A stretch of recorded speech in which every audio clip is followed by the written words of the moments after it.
रामकृष्ण हरी मंडळी, चैत्र शुद्ध प्रतिपदा म्हणजे गुढीपाडव्याचा सण। या सणासाठी आपण साखरेच्या गाठी विकत आणतो, पण आज आपण अगदी सोप्या पद्धतीने घरच्या घरी साखरेच्या गाठी कशा करायच्या ते पाहणार आहोत।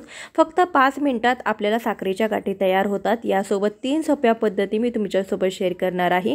अगदी कोणीही सहज या साखरेच्या गाठी करू शकतो। चला तर मग लगेच व्हिडिओला सुरुवात करूया। साखरेच्या गाठी बनवण्यासाठी इथे आपण 3 वस्तूंचा वापर करणार आहोत। तर पहिली वस्तू म्हणजे आपलं जे आप्पे पात्र असतं, तर त्या आप्पे पात्रामध्ये आपण साखरेच्या गाठी बनवणार आहोत। तर त्यासाठी अशा प्रकारे मी तूप लावून घेतलेलं आहे। त्यानंतरची दुसरी सोपी पद्धत म्हणजे आपण अगदी कोणत्याही मोल्ड शिवाय अगदी ताटात देखील आपण ज्या साखरेच्या गाठी आहे तर ते बनवू शकतो। त्यासाठी अशा प्रकारे आपण हाराचा आकार जसा असतो त्याप्रमाणे आपल्याला तेल किंवा तूप लावून घ्यायचं आहे। त्यानंतर आपण इडलीच्या भांड्यामध्ये देखील आपण या साखरेच्या गाठी आहे तर त्या सहज बनवू शकतो। त्यासाठी इडलीच्या भांड्याला देखील आपण तेल लावून घेतलेला आहे। तर प्रत्येक आपण जिथे जिथे तेल लावून घेतलेला आहे त्यावरती आपल्याला दोरा ठेवायचा आहे आणि थोडा असा चिटकवायचा आहे दोरा, म्हणजे आपण जेव्हा साखर वतो तर त्यावेळेस तो दोरा हलत नाही आणि आपल्या साखरेच्या गाठी चांगल्या बनतात। नाहीतर काय होतं, साखरेच्या गाठी कधी कधी निखळतात, त्यातली जी साखर आहे तर ती निखळून जाते। त्यासाठी अशा पद्धतीने दोरा आपण चिटकवून घ्यायचा आहे। अतिशय सोप्या पद्धतीने ह्या ज्या गाठी आहेत तर त्या तयार होतात। इथे मी इडलीच्या भांड्याला आणि प्लेटवरती देखील दोरा चिटकवून घेतलेला आहे। आता आपण यानंतर या आप्पे पात्राला देखील दोरा चिटकवून घेऊया। तर इथे आपल्याला साखरेच्या गाठी बनवण्यासाठी 1 कप इतकी साखर घेतलेली आहे आणि त्यासाठी आपल्याला पाव कप इतकं पाणी घ्यायचं आहे। तर जी साखर आहे तर ती तुम्ही वाटीने देखील मोजू शकता, म्हणजे तुम्हाला जेवढी साखर घ्यायची आहे, जशा तुम्हाला गाठी बनवायच्या आहेत। 1 कपमध्ये इथे माझ्या 3 साखरेच्या गाठी तयार झालेल्या आहेत। तर तुम्हाला वाटीवर साखर घ्यायची असेल तर तुम्ही वाटीवर घेऊ शकता, किंवा तुम्हाला एकच साखरेची माळ करायची असेल तर तुम्ही अगदी अर्धी वाटी साखर घेतली तरी सुद्धा चालेल। तर जेवढी आपण साखर घेतलेली आहे त्याचा पाव हिस्सा आपल्याला त्यामध्ये पाणी घालायचं आहे। पहिल्यांदा गॅसची फ्लेम कमी करायची, नाहीतर खालून साखर जी आहे तर ती थोडी लागते। त्यानंतर आपल्याला ही साखर आहे तर थोडी वितळून घ्यायची आहे। त्यानंतर तुम्ही गॅसची फ्लेम मोठी करू शकता।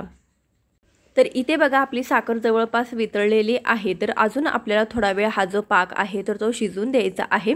याला आपल्याला कडक पाक धरायचा आहे आणि लगेचच याच्या साखरेच्या गाठी करायच्या आहेत। इथे बघा आपला पाक जवळपास तयार झालेला आहे। तर तो कसा चेक करायचा, तर पाक असा घट्टसर जर झाला तर त्यानंतर आपण एखादा प्लेटवरती घ्यायचा। तरी बघा हे जो पाक आहे तर तो ओघळतोय। यानंतर आपल्याला अजून 1 मिनिटभर आपल्याला थांबायचं आहे। अगदी 2 मिनिटातच हा पाक तयार होतो। तर जास्त वेळ आपल्याला इकडे तिकडे बसायचं नाही, अगदी लक्ष देऊन आपण या 5 मिनिटात साखरेच्या गाठी बनवायच्या आहेत, नाहीतर पाक पुढे जातो। त्यासाठी अगोदरच आपण सगळी तयारी करून ठेवायची आहे। तर इथे बघा आपली जी आपण जो पाकाचे थेंब ओतलेले आहे तर ते पाक अजिबात ओघळत नाही, तर घट्टसर असा आपला पाक तयार झालेला आहे। आता आपण लगेच साखरेच्या गाठी करून घेऊया। आपण जर हाताने बोटाने जर पाक पाहिला तर हातावरती त्याची गोळी होत आहे, इतपत हा पाक कडक धरलेला आहे। पाक पूर्ण कडक झालेला आहे। आता लगेचच आपण साखरेच्या गाठी करायला घेऊया। तर त्याआधी आपल्याला यामध्ये एक वस्तू टाकायची आहे, ती म्हणजे आपला खाण्याचा सोडा। यामध्ये थोडासा खाण्याचा सोडा टाकायचा आणि लगेचच आपल्याला हे जे मिश्रण आहे तर याच्या गाठी आपण ओतून घ्यायच्या आहेत। खाण्याचा सोडा टाकल्यानंतर हे जे मिश्रण आहे तर ते लगेच फुलायला सुरुवात होतं आणि ते फेसाळ असं बनतं। खाण्याचा सोडा टाकल्यामुळे आपल्या ज्या गाठी आहेत तर त्या छान खुसखुशीत बनतात। यासाठी आपण खाण्याचा थोडा पाव चमचा वापरलेला आहे। याऐवजी तुम्ही तूप देखील वापरू शकता। या स्टेजला तुम्ही अर्धा चमचा तूप टाकलं तरी देखील गाठी या छान होतात। बघा फेसाळाचे मिश्रण टाकले। आता ही साखर आहे तर लगेच साखर वाळू शकते, पांढरी पडू शकते, त्यासाठी लगेचच गाठी करायला घ्यायच्या आहेत।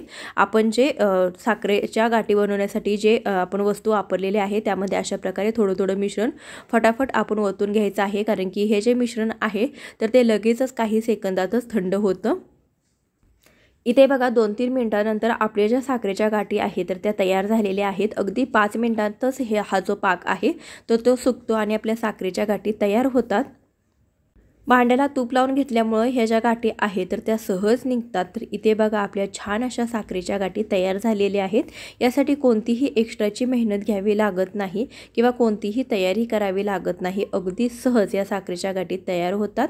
या साखरेच्या गाठी करण्यासाठी तुम्ही यामध्ये कलर देखील ॲड करू शकता आणि कलरच्या देखील साखरेच्या गाठी बनवू शकता, किंवा पाक घातल्यानंतर त्यावरती तुम्ही ड्रायफ्रूट्स लावू शकता। तुम्हाला जसे हवे तसे तुम्ही सजावट करू शकता, किंवा तुम्हाला ज्या प्रकारच्या साखरेच्या साखरेच्या गाठी हव्या आहे त्या प्रकारे तुम्ही तसा मोल्ड वापरून देखील साखरेच्या गाठी अगदी सहज बनवू शकता।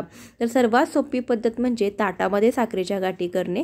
तर ताटामध्ये साखरेच्या गाठी अतिशय सोप्या पद्धतीने बनतात आणि या गाठी दिसायला देखील सर्वांपेक्षा सुरेख दिसतात। तुम्हाला कोणत्या साखरेच्या गाठी आवडल्या किंवा कोणती पद्धत तुम्हाला खूप जास्त आवडली ते नक्की सांगा। तुम्ही देखील अशा पद्धतीने घरच्या घरी साखरेच्या गाठी गुढीपाडव्यासाठी नक्कीच तयार करा। व्हिडिओ कसा वाटला कमेंटद्वारे सांगा। व्हिडिओ आवडला असेल तर जास्तीत जास्त लोकांपर्यंत शेअर करा। व्हिडिओला एक लाईक आणि चॅनलला सबस्क्राईब करायला विसरू नका। भेटूया अशाच एखाद्या छानशा रेसिपीसोबत। तोपर्यंत धन्यवाद। माझ्याकडून तुम्हा सर्वांना गुढीपाडव्याच्या खूप खूप शुभेच्छा।